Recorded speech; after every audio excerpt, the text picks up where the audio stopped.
Señores, el día de hoy vamos a desarrollar el tema marco regulatorio de los organismos reguladores. Y para ello es un agrado presentar al doctor Francisco Torres Madrid. Él es abogado y magíster en la gestión de la energía, especialista en concesiones por la Universidad de Harvard y en regulación de servicios públicos por la London School of Economics.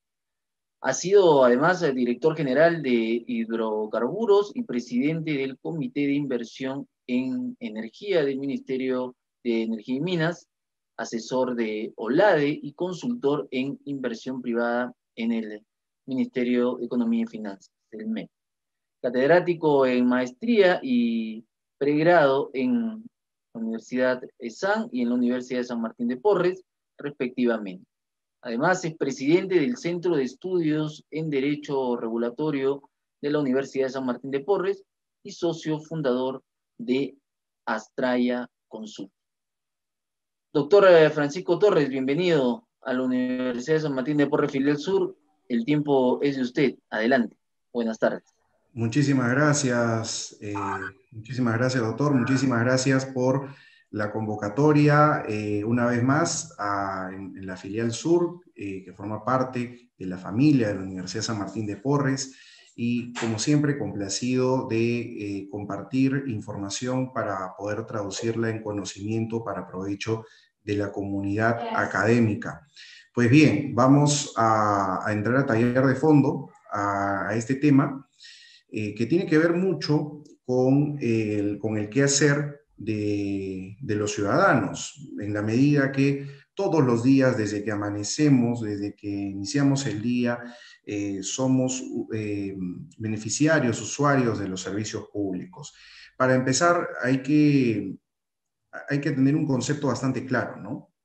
Antes de entrar a tallar a qué son los organismos reguladores, hay que entender la existencia de los organismos reguladores, qué tipo de actividades van a ser materia de competencia de los organismos reguladores. Servicios públicos e infraestructura. ¿Qué son los servicios públicos? Los servicios públicos son un conjunto de actividades económicas que son necesarias para poder satisfacer las exigencias básicas, las necesidades más importantes de la sociedad, las que son necesarias para dignificar a la persona, y esto conforme a lo señalado en nuestra Constitución. Pues bien, antes de entrar a hablar acerca de las funciones, merece la atención recordar cuál es el origen de los organismos reguladores. La implementación de los organismos reguladores no es invención peruana y tampoco invención de la región digamos, latinoamericana. Viene de una tendencia a nivel mundial de países que se manejan bajo un modelo similar, como es el caso de la economía social de mercado. Y nace como una respuesta clara para el cambio de modelo de Estado empresario, de Estado gestor de la actividad económica, a un modelo de Estado promotor y regulador que es el actual. Pues bien, merece la pena entonces realizar un breve recordaris, ¿no? Previamente hay unas consideraciones generales que espero todos podamos estar de acuerdo y en sintonía. En primer lugar, todo negocio, toda actividad económica, desde la más compleja hasta la más simple, implicará asumir riesgos en mayor o en menor medida. Desarrollar una actividad económica sin riesgos es una utopía. Existirán distintos tipos de riesgos, como el riesgo de demanda, riesgo financiero, garantías, seguros, riesgo geológico, etc. ¿Qué significa riesgo? Riesgo implica la incertidumbre de lo que pueda suceder en el futuro. Evidentemente, en el contexto de los riesgos en actividades económicas, implica la incertidumbre sobre el éxito de dicha actividad, que va a estar a lo largo del desarrollo de la actividad económica influenciada incluso por externalidades, en muchos casos negativas. Otro concepto que debemos considerar es que el nivel de riesgo de una actividad económica siempre va a ser directamente proporcional a la rentabilidad. ¿Qué significa esto? Significa que mientras mayor es el nivel de riesgo al que una actividad se enfrenta, esta debe proporcionar los mayores réditos en la medida que tengamos disculpen, tuve una interrupción. En la medida que el nivel de riesgo va a estar directamente vinculado al tipo de actividad. Si es que contamos con actividades en donde existen muchísimas incertidumbres, donde vamos a encontrar dificultades vinculadas no solamente a la propia actividad, a la propia incertidumbre de qué es lo que vamos a vender, si es que va a tener aceptación o no, sino que ir más allá, el propio riesgo jurídico frente al eventual cambio del conjunto de normas, al riesgo de cambio en el régimen tributario, también está vinculado. Mientras más riesgos y en mayor medida, en mayor impacto tengamos, tiene que haber una mayor rentabilidad.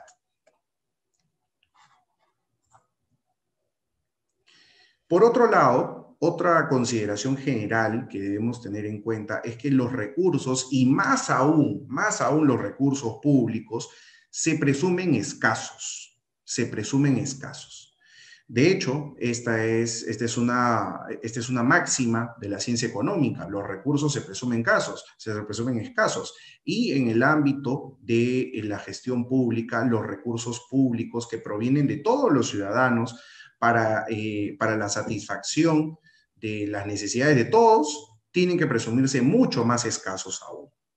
Pues bien, finalmente, más allá de alguna opinión que podríamos tener, existe evidencia que da cuenta de resultados de la actividad empresarial del Estado de manera negativa, ¿no? ¿A qué nos referimos? A que en el ámbito de las actividades empresariales en las que se ha enrumbado el Estado, lastimosamente, por distintas razones, no hemos tenido el éxito deseado. Evidentemente existen algunos puntos excepcionales. Sin embargo, en líneas generales, y repito, la evidencia nos indica que el Estado no ha venido gestionando de manera adecuada los recursos al momento de desarrollar una actividad económica. Algunos ejemplos, el caso, quizá ustedes, el público que entiendo en la mayoría de los casos es joven, no conoce de las casi 150 empresas estatales que en algún momento el Estado peruano llegó a tener. Desde algunas que ciertamente han sido algo conocidas, como es el caso de Petroperú o Egasa, ¿no? Y pasando por EPAPRODE, por ejemplo, ¿no? Alguien probablemente les suene Petroperú, les suene Egasa, pero probablemente no saben lo que es EPAPRODE o lo que era EPAPRODE. Y tal como lo podemos ver aquí, EPAPRODE era una empresa estatal, una empresa pública de pronósticos deportivos. Ya su propio nombre sugiere a qué se dedicaba esta empresa del Estado, destinando recursos del Estado para pronósticos deportivos. Como es evidente, el uso, el destino de los recursos estatales no ha sido siempre el más adecuado. Y los resultados, para quienes deseen investigar un poco más, los resultados saltaban a la vista en los estados financieros, donde la gran mayoría de las empresas estatales tenían resultados negativos o, como dirían los contadores, en rojo. Dicho sea de paso, hasta el día de hoy, en el caso de muchas empresas de distribución eléctrica a nivel nacional, tienen resultados algo similares. La prestación de los servicios públicos no ha estado exenta de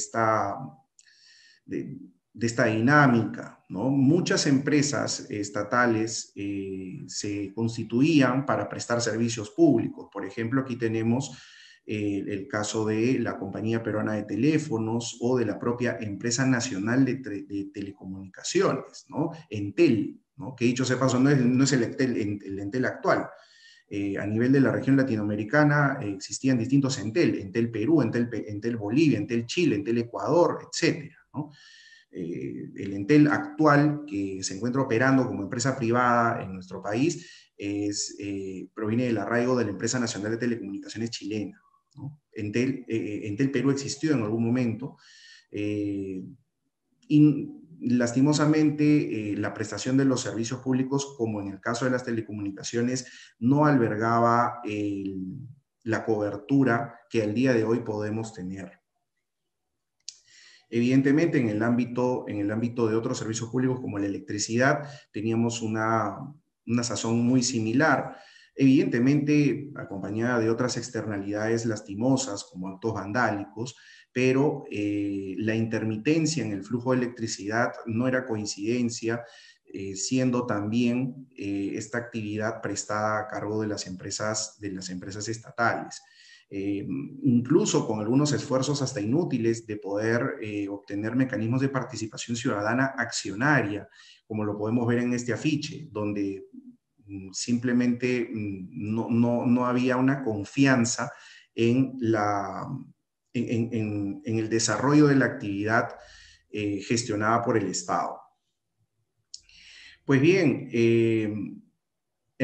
a grandes rasgos, el desarrollo de la actividad empresarial a cargo del Estado tenía más pasivos que activos, y esto evidentemente en el ámbito de los negocios es inaceptable.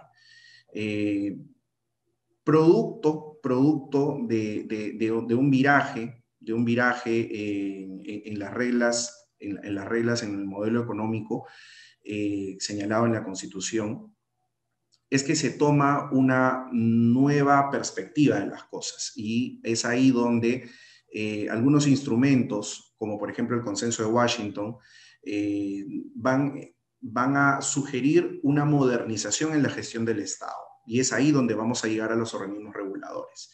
La modernización en la gestión del Estado demanda organismos técnicos especializados, no solamente a nivel de los reguladores, también a nivel de las agencias de competencia, como es el caso de Indecopi.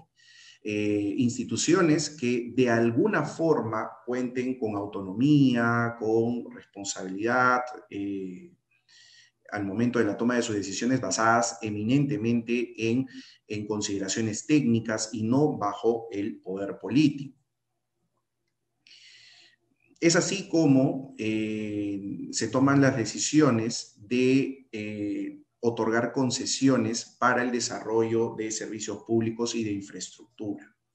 ¿Qué significa concesiones? ¿Qué es una concesión? La concesión implica un acto administrativo, un acto propio del Estado, que consiste en 5 pasos: la delegación temporal de la gestión de activos de interés público. Eso significa la concesión, la delegación temporal de la gestión de activos de interés público. El concepto de concesión se encuentra alejado del ámbito de la privatización, no son lo mismo, ¿no? Las concesiones son distintas a las privatizaciones, puesto que mientras que las privatizaciones implican una transferencia del derecho de propiedad de un bien del Estado hacia el privado de manera perpetua, ¿no? Se realiza la venta.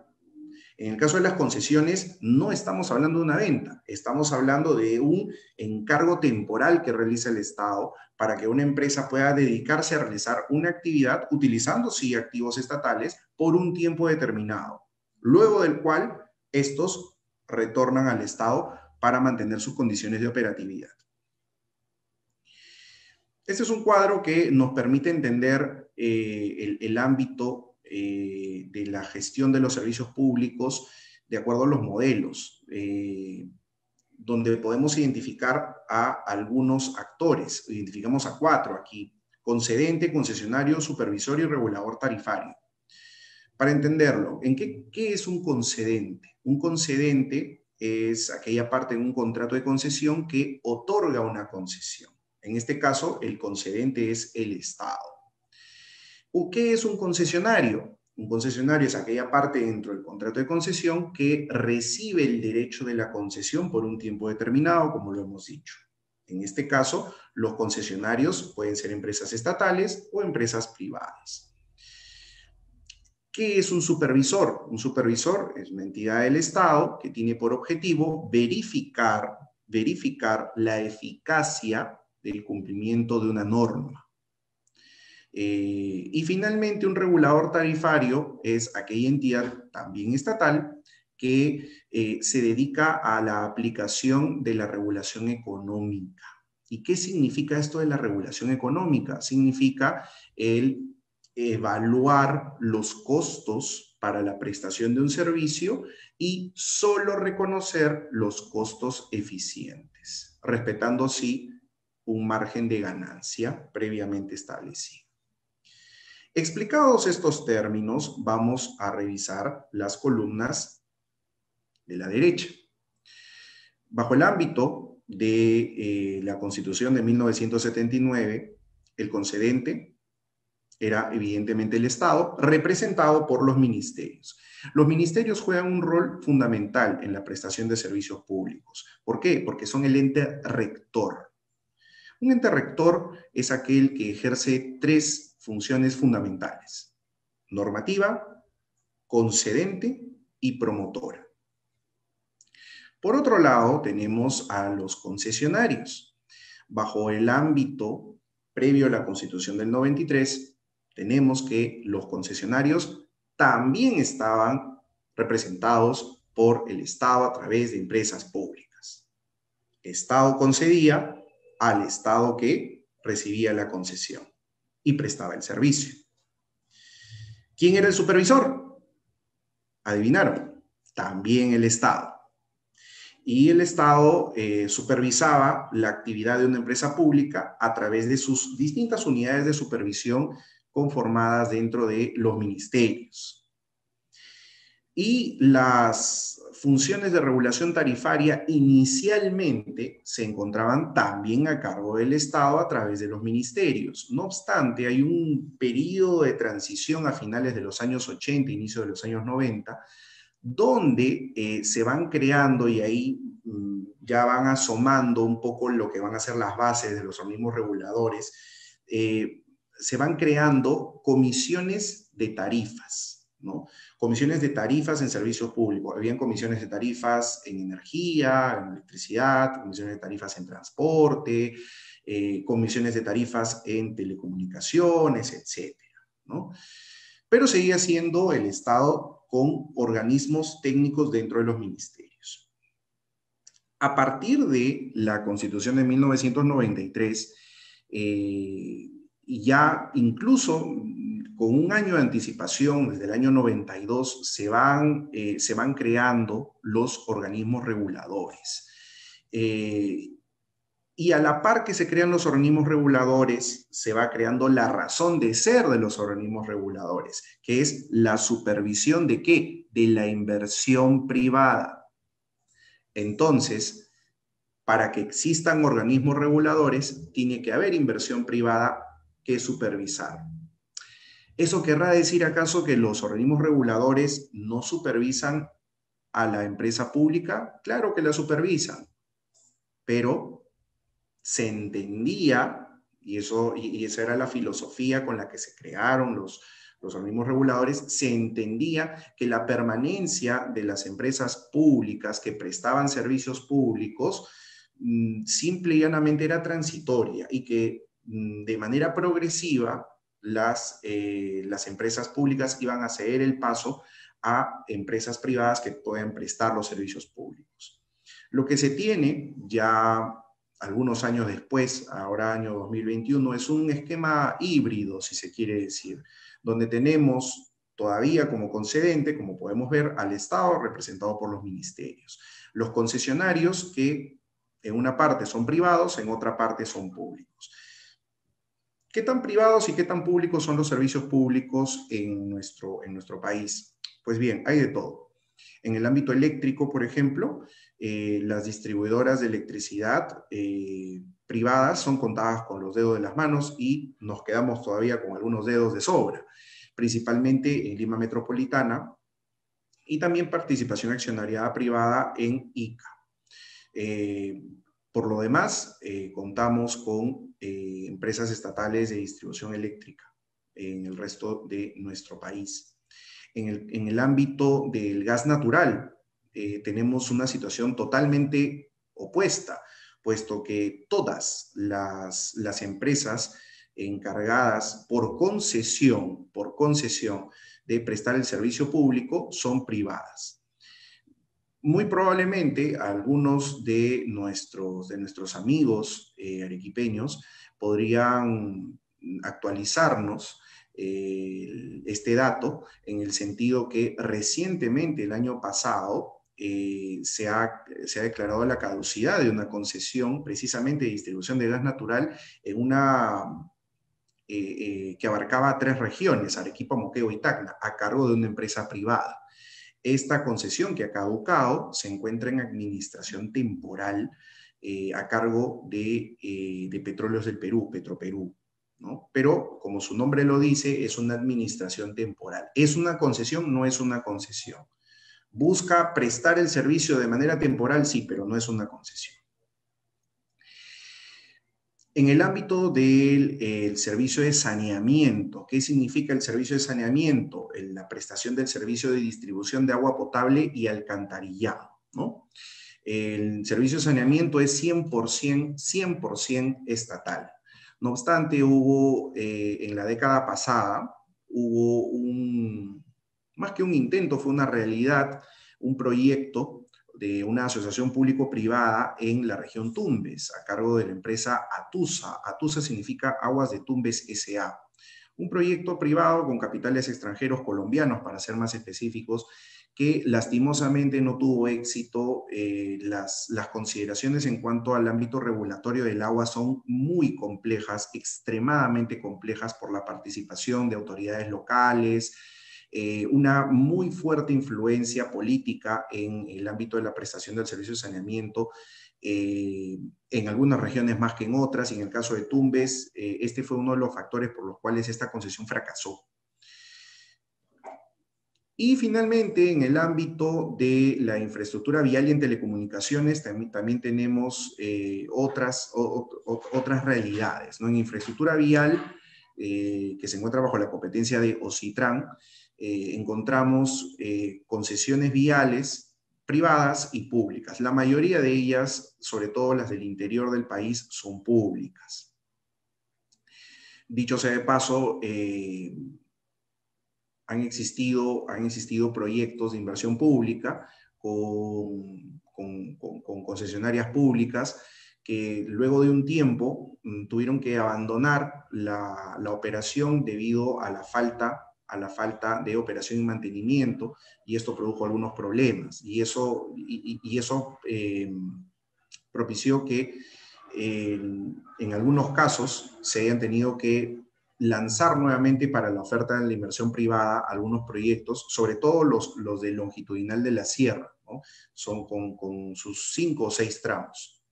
Finalmente, en el caso de las telecomunicaciones, tenemos un...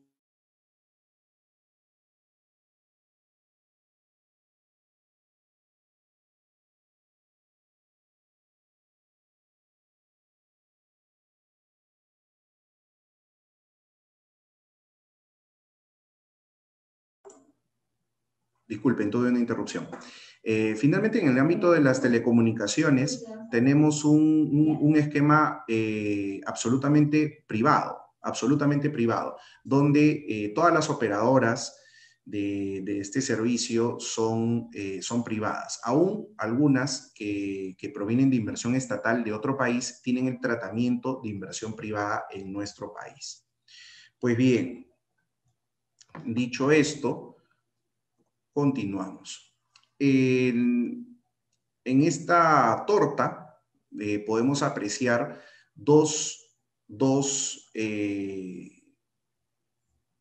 escenarios, ¿no? Primero, dos conjuntos, mejor dicho. Un conjunto de color ocre y un conjunto de color celeste.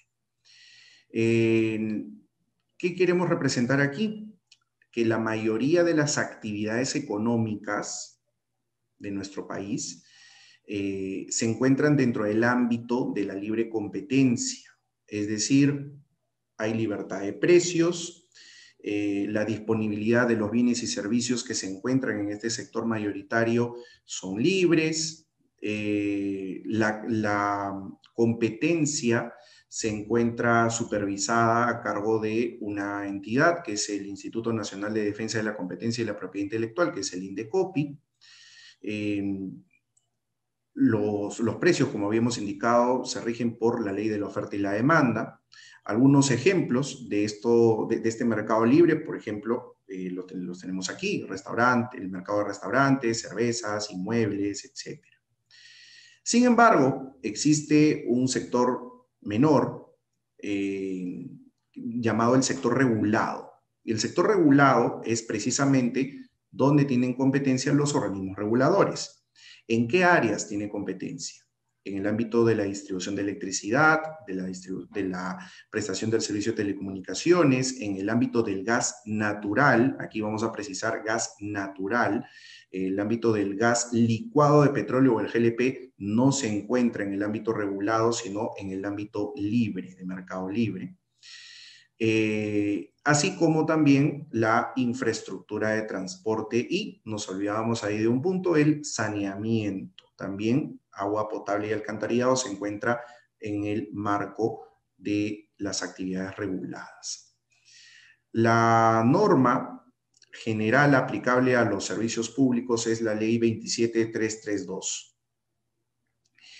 Es la ley marco de los organismos reguladores que establecen que estos se encuentran adscritos a la presidencia del Consejo de Ministros. Inicialmente, los organismos reguladores se encontraban adscritos al Ministerio de Economía y Finanzas en su concepción, en su inicio.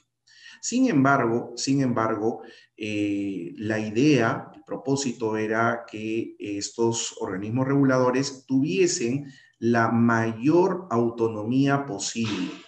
Y dentro del ámbito de la administración pública, el encontrarse adscrito a un ministerio ciertamente no daba mucha autonomía. Por lo tanto, se aspiraba a tener un nivel superior, y ese nivel superior, de acuerdo a lo considerado por el Congreso de la República, era encontrarse adscrito a la presidencia del Consejo de Ministros. ¿Existe algún nivel superior? Por supuesto que sí. Son los denominados órganos constitucionalmente autónomos. ¿Y cuáles son los órganos constitucionalmente autónomos? Por darles un ejemplo, la Contraloría General de la República, el Ministerio Público, la Defensoría del Pueblo, el Tribunal Constitucional, la Junta General de Justicia, entre otros.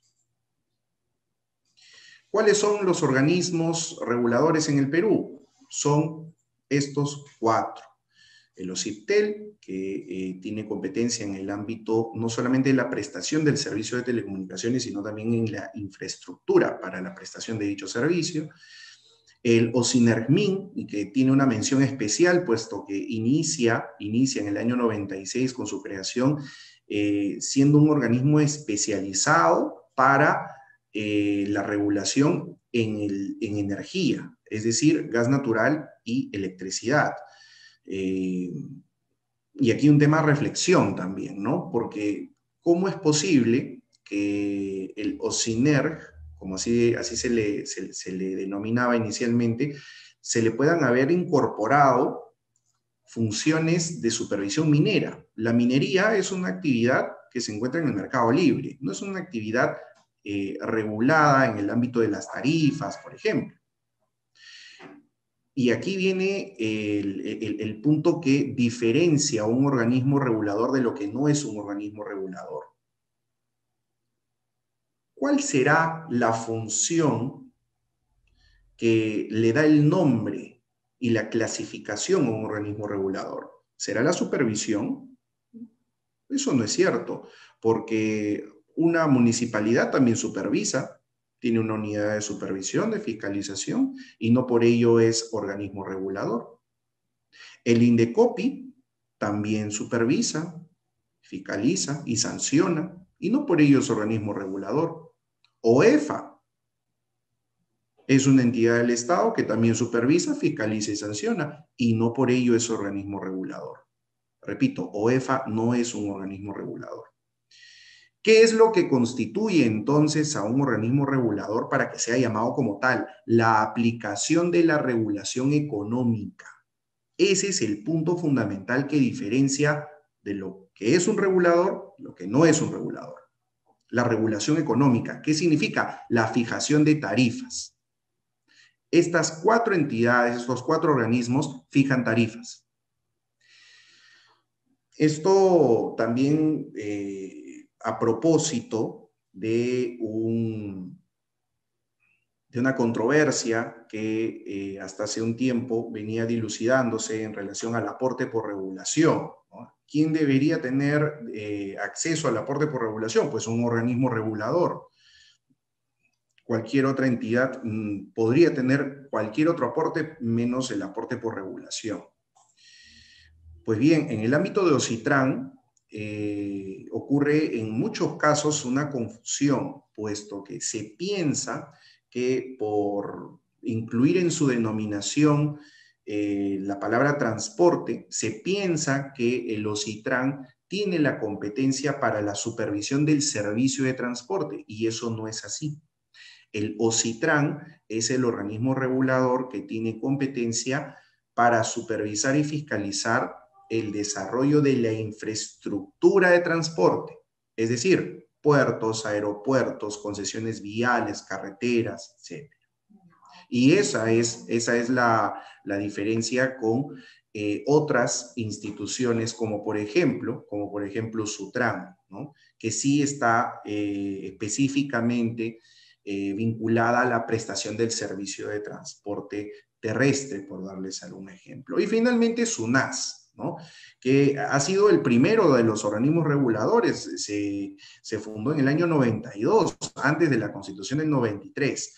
Y como su nombre ya lo refiere, es el organismo regulador que se encuentra a cargo de la supervisión de la inversión en el servicio de distribución de agua potable y de alcantarillado, así como también de las plantas de tratamiento de aguas potables, las famosas PETAP, y las plantas de tratamiento de aguas residuales, las PETAR, como por ejemplo la más reciente que se está diseñando, que es la PETAR Titicaca.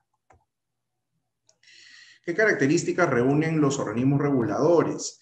Tienen carácter de personas jurídicas de derecho público, es decir, que ejercen el ius imperium teniendo una relación vertical con el resto de los actores con los que interactúa, con los inversionistas, con los usuarios, ¿no? Cuenta con autonomía presupuestal, quiere decir que se mantiene con los propios recursos que va a recaudar propios de la actividad que realizan. En este caso, evidentemente, la actividad que realizan es la de aplicación de regulación económica y por eso tienen aporte por regulación. El aporte por regulación equivale a un porcentaje pequeño en porcentaje, pero grande sí en montos de dinero, que proviene de las actividades económicas, ¿no? Las empresas que realizan actividades bajo el ámbito de un organismo regulador tienen ingresos y un porcentaje de los mismos van a destinarse como aporte por regulación. Y la segunda fuente es los recursos directamente recaudados producto de las sanciones que se hayan podido implementar. Pues bien, en cuanto a su composición, los organismos reguladores se encuentran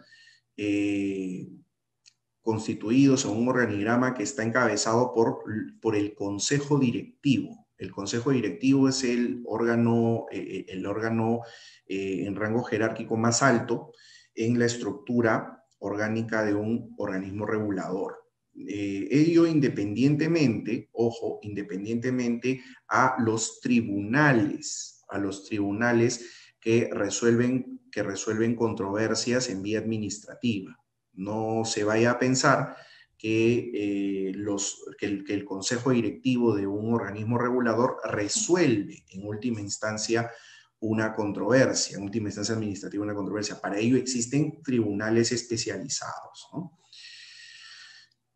Los miembros del consejo directivo de un organismo regulador son elegidos por un tiempo que trasciende el periodo del mandato político de las autoridades en el Poder Ejecutivo, ¿no? Y ello también es una adecuada opción para poder brindar independencia, ¿no? En otras palabras, el funcionario, el miembro del consejo directivo sabe que cuenta con una designación que va a trascender más allá del presidente de turno, lo cual de alguna forma es saludable. Como ya hemos indicado anteriormente, existe justicia administrativa que es ejercida por tribunales administrativos y algunos de ellos se encuentran en los organismos reguladores. Siempre respetando el principio de doble instancia que es transversal, tanto en la actividad jurisdiccional como en la actividad administrativa. Existen dos instancias en cada organismo regulador donde uno puede hacer valer su derecho. Inicialmente, las primeras instancias son las gerencias y las gerencias a cargo, y en segunda instancia los tribunales. Las funciones de los organismos reguladores son varias, pero podemos sintetizarlas en las siguientes. La primera, la función supervisora, como ya lo habíamos indicado anteriormente, que implica la verificación de la eficacia de una norma. ¿Cuándo una norma es eficaz? Una norma es eficaz cuando surten los efectos deseados. Entonces, la única manera de comprobar que una norma es eficaz es verificando cuáles son los efectos en la calle, en la cancha. Y para ello, los organismos reguladores cuentan con esa facultad de supervisión. Por otro lado, la función reguladora, como lo dijimos anteriormente, la función reguladora implica la aplicación de la regulación económica. ¿Qué significa ello? Aplicar tarifas, fijar tarifas. ¿Y qué es una tarifa? La tarifa es la contraprestación que espera un concesionario por la prestación de un servicio público, sobre la base del reconocimiento de costos eficientes, Y este es un tema muy importante, porque de un tiempo a esta parte se habla acerca de monopolios, se habla acerca de posibles situaciones abusivas o dominantes. Los organismos reguladores tienen precisamente la función de que ante una situación monopólica, incluso propiciada por el propio Estado, tienen que verificar que los costos que se van a introducir en la tarifa sean los adecuados, sean los más eficientes posibles. ¿Para qué? Para que el usuario que en los servicios públicos no tiene muchas opciones de dónde escoger y que tiene una demanda cautiva, pueda pagar una tarifa justa.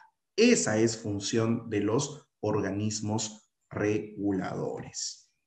La función normativa, que podemos dividirla en dos, ¿no? Como su nombre ya lo sugiere, la función normativa le permite a un organismo regulador la emisión de normas dentro de una estructura jerárquica de la pirámide de Kelsen. Tendremos normas emitidas por los organismos reguladores. ¿A través de qué instrumento emiten normas los organismos reguladores? Si es que un ministerio, por ejemplo, puede emitir resoluciones ministeriales o decretos supremos, si un gobierno regional puede emitir ordenanzas, por ejemplo, en el caso de los organismos reguladores, su instrumento normativo son las resoluciones de consejo directivo. Pues bien, la función normativa, como dije, se divide en dos. Primero, la función para tipificar las infracciones. Y en segundo lugar, la función para poder establecer procedimientos internos del ámbito de la regulación tarifaria y de la supervisión que tenga. En el ámbito de la tipificación de infracciones, si hablamos de tipificación, probablemente los que tengan un acercamiento al derecho habrán recordado quizá sus conocimientos en derecho penal. Pues bien, en el ámbito de los procedimientos administrativos sancionadores se siguen características bastante comunes con un proceso penal. Empezando por el hecho de poder iniciar un procedimiento siempre y cuando se busque la estrecha identidad entre la conducta y la infracción. ¿Qué es una infracción? La infracción es aquella conducta que contraviene una norma y que ha sido debidamente tipificada. Es decir, tipificada quiere decir que haya sido literalmente establecida en una norma y calificada como infracción. Podemos plasmar un ejemplo que proviene del ámbito penal y que luego lo podríamos trasladar al ámbito administrativo. Hoy, año 2021, vamos a comparar una realidad con hace 10 años, año 2011. Y supongamos que estamos en el año 2011 y tengo un arma y acabo de dispararle a un perro, ¿no? Acabo de matar al perro. Evidentemente es una conducta indeseada, ¿no? Socialmente repudiable, pero ¿al año 2011 era delito? Evidentemente no, no era un delito. ¿Y por qué no era delito? Porque uno de los elementos fundamentales para que una conducta sea delito, ¿qué cosa es? La tipificación. Es decir, que dentro de un cuerpo normativo llamado Código Penal se indique que la persona que mata a un perro tiene pena privativa de libertad de XX años. En el ámbito administrativo, para los procedimientos administrativos sancionadores, se da el mismo patrón. ¿Por qué? Porque para poder calificar una conducta de una empresa que presta servicios públicos como infracción, es necesario que esa conducta se encuentre debidamente tipificada. ¿Quién tipifica? Los organismos reguladores. ¿Cómo lo hacen? A través de resoluciones del Consejo Directivo. Finalmente, producto de la función de supervisión, que implica la verificación de la eficacia de una norma, viene la función fiscalizadora y sancionadora, que conllevará al desarrollo de un procedimiento administrativo sancionador, respetando todas las garantías procesales como debido procedimiento, doble instancia, debida motivación, derecho de defensa, oralidad, etcétera, para que finalmente se ejerza justicia administrativa, identificando responsabilidad administrativa sobre la empresa. Y eventualmente, si es que ello se da, se podrá aplicar una sanción. ¿Qué es la sanción? La sanción no es más que la consecuencia jurídica de la comisión de una infracción. Por lo tanto, estas funciones son ejercidas por los organismos reguladores. Adicionalmente, existen otras, como por ejemplo el caso de la solución de controversias entre entidades o empresas de su propia competencia cuando tengan algún conflicto, como es el caso, por ejemplo, de los mandatos de acceso, ¿no? Esto sucedió, por ejemplo, en el ámbito de las telecomunicaciones, cuando algunas operadoras le solicitaron a Telefónica que puedan utilizar los postes que hace muchos años habían sido implementados por Telefónica. ¿Para qué? Para que puedan ahí tender sus cables, ¿no? Evidentemente no estábamos hablando de una acción gratuita, las empresas estaban dispuestas a realizar un pago por el uso de esta infraestructura. ¿Y qué sucedió? Inicialmente se negó Telefónica, es un caso completamente público, lo pueden encontrar, y al negarse, ¿qué sucedió? Se denunció ante los IPTEL, que ejercía en ese momento funciones de agencia de competencia, y en ese momento determinó que que los postes de Telefónica configuraban una figura que se utiliza mucho en el ámbito del derecho de la competencia, que es las facilidades esenciales. La facilidad esencial es aquel activo, tangible o intangible, que resulta necesario para la realización de una actividad, sin el cual esta actividad resulta excesivamente onerosa o resulta de imposible realización. Pues bien, se invocó que el desarrollar una nueva red de postes por cada operador iba a ser un completo despropósito. Imagínense, en una cuadra donde hay un poste de Telefónica, si es que o América Móviles, quería desarrollar su red, también tenía que tener otro poste al costado. Si Vitel quería también otro poste, si Entel quería también otro poste. Era un despropósito completo. Y por ello es que el organismo regulador, en este caso el OCIPTEL, ejerciendo funciones de agencia de competencia, recordemos que Indecopi no es el único que ejerce funciones de agencia de competencia, el OCIPTEL, ejerciendo funciones de agencia de competencia, definió que esto era una facilidad esencial y por lo tanto otorgó mandato de acceso para que los otros operadores accedan y paguen. Y en el caso de los usuarios que no se encuentren satisfechos con una prestación adecuada de los servicios por los cuales pagan, también existe la función de solución de los reclamos. Y aquí un tema importante. Ya hemos indicado que en los organismos reguladores se preserva mucho el ámbito de la doble instancia. Pues aquí, en la solución de reclamos, existen efectivamente dos instancias. Una primera instancia que no se encuentra en el organismo regulador, por si acaso. La primera instancia administrativa en la solución de reclamos se encuentra a cargo de la empresa prestadora, la empresa concesionaria.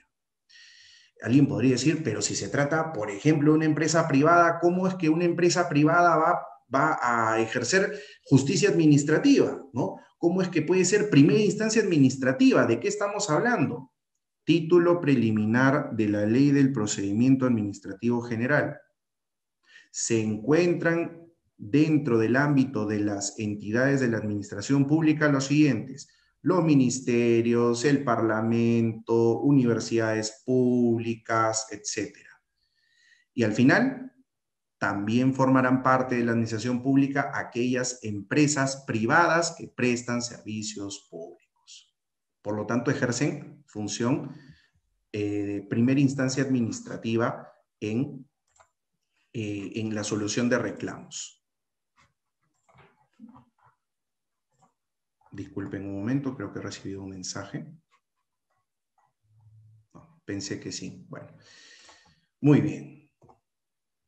Algunas otras funciones, no nos podemos explayar mucho en relación al desarrollo de otras funciones, pero les dejo aquí una cita bibliográfica para que ustedes puedan explorar algunas otras funciones que en la práctica también son ejercidas por los organismos reguladores, ¿no? El acceso discriminatorio, y eventualmente sancionarlo, el acceso discriminatorio a los servicios públicos, el control que se realiza sobre la prestación de los servicios respetando los 4 principios aplicables a los servicios públicos. Los 4 principios aplicables son generalidad o igualdad, regularidad, innovación tecnológica y continuidad.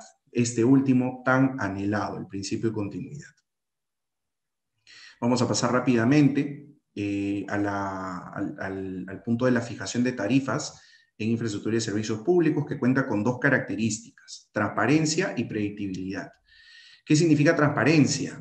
Transparencia implica que no solamente se pueda proveer la información, el servicio público cuenta con distintas complejidades, cuenta con mucha información, muchísima información, y esta información tiene que estar no solamente a la mano de los usuarios, sino que pueda ser comprendida en un lenguaje fácil, en un lenguaje accesible. Y no solamente estamos hablando de contar con resúmenes ejecutivos, sino también con adaptaciones al medio. Es decir, si estamos ante si estamos ante la prestación de un servicio público en un área geográfica en la cual el castellano no es el idioma principal de la comunidad, mal haríamos en difundir la información sobre las tarifas en el idioma castellano, y no contando con otras traducciones.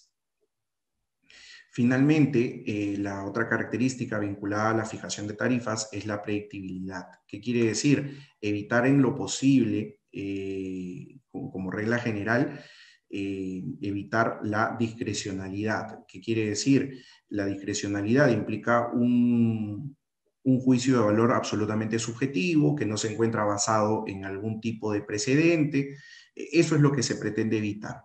Y en la regulación tarifaria, lo que se busca es contar con un sistema confiable donde tanto usuarios como concesionarios tengan la posibilidad de saber con anticipación cuáles son las tarifas que van a pagar en el futuro. Para darles un alcance, generalmente, ¿cada cuánto tiempo se fijan tarifas en servicios públicos? Se fijan cada 5 años, a tal punto que existen planes quinquenales de desarrollo, quinquenales de quinquenio, cada 5 años. Y estos planes quinquenales se revisan junto con las tarifas para realizar un nuevo cálculo de las tarifas. Pues bien, algunas preguntas vinculadas a la fijación de las tarifas, ¿no? Primero, ¿qué es lo que se paga? ¿Qué es lo que se paga con una tarifa? Primero, se busca pagar el costo de servicio. ¿Qué es el costo de servicio? El costo de servicio es aquella sumatoria de todos los recursos que son necesarios para prestar el servicio, así de simple. Por ejemplo, para prestar el servicio de distribución de electricidad, ¿qué se necesitará? ¿Cuáles son los componentes del costo de servicio? El cobre, los cables, los postes, los recursos humanos, la compra de camionetas, oficinas administrativas, abogados, etc. Todos los recursos que sean necesarios para pagar para prestar el servicio público será el denominado costo de servicio. Dentro del ámbito del costo de servicio se encuentra también comprendido dos conceptos, el CAPEX y el OPEX. Siendo el CAPEX aquella parte del costo de servicio que se implementa en la fase previa a la operación, la fase preoperativa, es decir, diseño más construcción, CAPEX. Mientras que el OPEX implica aquella parte del costo de servicio que se emplea durante la operación y el mantenimiento del sistema, una vez que ya se inició la operación comercial. Por otro lado, ¿quiénes son los que pagan? ¿Quiénes pagan la tarifa? La tarifa es pagada por la demanda. ¿Qué es la demanda? Mal haríamos si es que reflejáramos a la demanda como un conjunto de personas que utilizan un servicio. Así no se calcula una demanda. La demanda está vinculada al consumo, no a las personas, sino al consumo. Es decir, cuando vamos a identificar a la demanda en el servicio de saneamiento, por ejemplo, no vamos a calcularla en función a cuántos usuarios existen. Eso sería una interpretación, un análisis inadecuado. La demanda, por ejemplo, en el sector saneamiento, se mide en función a la cantidad de metros cúbicos al día o metros cúbicos al mes que se consume en cada una de las acometidas o medidores, como también le llaman. Por otro lado, ¿cómo es que se paga? ¿Cómo es que se pagan los servicios públicos? Se paga en función al concepto de tarifas. ¿Serán las tarifas lo mismo que los precios? ¿Serán lo mismo? Evidentemente no serán lo mismo.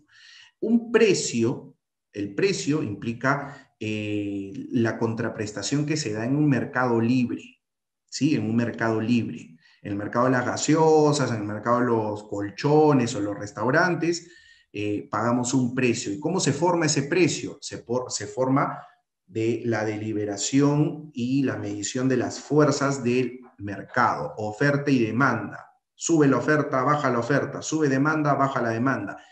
A partir de ahí se van a formar los precios. Las tarifas no tienen esa lógica.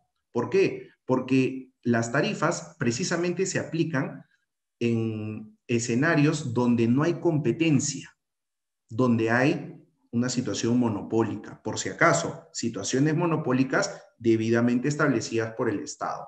Quizá en otra oportunidad, si es que la organización lo permite, podríamos explayarnos un poco acerca de no solo la justificación, sino la necesidad de tener en muchos casos monopolios. Pero bueno, más allá de eso, existen monopolios que han sido debidamente y justificadamente creados, y en esos casos lo que hace un organismo regulador es simular la competencia, simular un estado de competencia en una actividad monopólica. ¿Para qué? Para que el usuario, y esta es la razón de ser, para que el usuario pueda pagar una tarifa lo más próxima posible a lo que sería un precio si estuviésemos en competencia. Insisto, este es un tema que daría muchísimo, muchísimo para hablar, quizá de repente en otra oportunidad. Antes de continuar, quería consultar a la organización si es que todavía tenemos tiempo o ya nos hemos excedido, por favor, si me pudiesen confirmar. Bien, hemos cumplido ya el tiempo, doctor, pero tenemos Oh, algunas preguntas para usted. sí, Que nos has... me permiten solo 2 minutos para poder finalizar unos Adelante, conceptos. adelante. Muchas gracias, muchas gracias. Pues bien,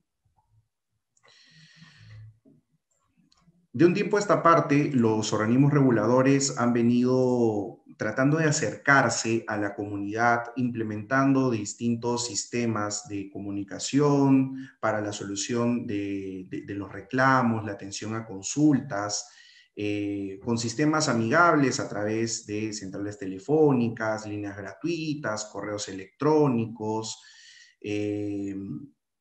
chats en línea también que podemos apreciar, pero siempre debemos destacar digamos, el esfuerzo que unas entidades puedan hacer quizá por encima de otras, ¿no? Y ese es el caso de OSIPTEL, ¿no? OSIPTEL tiene una plataforma de atención a usuarios muy diversa que va más allá de la atención a las consultas, ¿no? Por ejemplo, tiene Comparatel, que es un sistema que, como su nombre ya lo indica, le permite a un usuario realizar una comparación adecuada respecto a los paquetes que se ofertan dentro del mercado de telecomunicaciones. Y finalmente tiene una campaña bastante ilustrativa que se denomina Usuarios con Poder, ¿no? Que a través de distintos medios de difusión busca que los usuarios sepan cuáles son sus derechos, ¿no? El derecho a ser libre para elegir en un mercado competitivo, por ejemplo, como en telefonía móvil, el derecho a recibir el contrato de servicio para poder conocer cuál es el contenido. Y aquí se está haciendo esfuerzos a nivel de todos los organismos reguladores para poder simplificar los contratos, hacerlos mucho más entendibles y más simples. También el derecho a contar con un servicio ininterrumpido, que es uno de los 4 principios de los servicios públicos, el principio de continuidad. Quizá no en el ámbito de las telecomunicaciones, pero sí, por ejemplo, en el ámbito de la distribución eléctrica, existe en este momento personas que se encuentran dependiendo del flujo de electricidad, probablemente a través de respiradores artificiales. Los usuarios en servicios públicos tienen derecho a presentar siempre reclamos a través de distintas plataformas que deban ser proporcionadas, el derecho a recibir información clara en la facturación, por ejemplo, qué se está facturando y cuáles son los conceptos, el recibo de pago detallado, como lo habíamos indicado anteriormente, siempre con la finalidad de contar con la información de manera previa a un eventual corte. Derecho a la portabilidad numérica, que es una situación bastante particular en el ámbito de las telecomunicaciones. El derecho que tiene todo usuario a dar de baja su servicio, eso sí es transversal en todos los servicios públicos. No necesitamos explicarle a los usuarios cuál es a los concesionarios, mejor dicho, cuál es el motivo por el cual simplemente esto se cancela. El derecho así como yo tengo la facultad de bloquear el servicio, también tengo la facultad de bloquear mi equipo y suspender cualquier tipo de actividad o prestación que ésta se pueda dar. Y de la misma forma como yo tengo derecho a suspenderlo o a cancelarlo definitivamente, también puedo suspenderlo temporalmente. Pues bien, hemos tratado de dimensionar un tema tan amplio como es el caso de los organismos reguladores en estos cortos minutos. Espero que haya sido de su satisfacción y estamos atentos a las preguntas que se puedan formular. Muchas gracias. Muchas gracias, doctor, por su ponencia. Vamos a resumir todo en una sola pregunta que está relacionada a la SBS, a la Superintendencia de Banca y Seguros. Nos preguntan sobre esta nueva ley, en realidad, que se ha firmado y donde se ha permitido que las personas puedan sacar más o menos, estamos hablando de 4 UITs. Nos preguntan exactamente sobre ese tema, doctor. ¿Cómo esto se pudo haber cambiado? Si está dentro del marco de la ley o si definitivamente ya no hay vuelta atrás con un tema que está de coyuntura y que estos días se ha hablado muchísimo, que es el tema de los AFPs. Bien, gracias por la pregunta, aunque lamento decir que el tema planteado no forma parte de la actividad regulatoria, pero sí, sin perjuicio de ello, podríamos indicar lo siguiente. En la medida que exista una ley que se encuentre con plena vigencia, esta tiene que reglamentarse y tiene que respetarse. No encontraríamos otra forma de seguir en un Estado de Derecho si es que no se respetan las reglas, como por ejemplo la vigencia de una ley. Y finalmente, si es que ésta adolece de vicios de constitucionalidad, pues existen las vías correspondientes, por ejemplo, en el caso del Tribunal Constitucional, para que se pueda evaluar, repito, la constitucionalidad de dicha norma. Más allá de eso, como esto no forma parte del ámbito de la regulación de los servicios públicos e infraestructura, no podríamos detallar al respecto. Muy bien, doctor. Nuevamente, muchísimas gracias por su participación. Hoy hemos tratado el tema marco regulatorio de los organismos reguladores. Le agradecemos a nombre de la Universidad de San Martín de Porres, Filial Sur, y también agradecemos a todas las personas que nos han acompañado en este evento. Les pedimos siempre compartir la transmisión. Muchas gracias con todos. Buenas tardes. Muchas gracias. Buenas tardes. Encantado.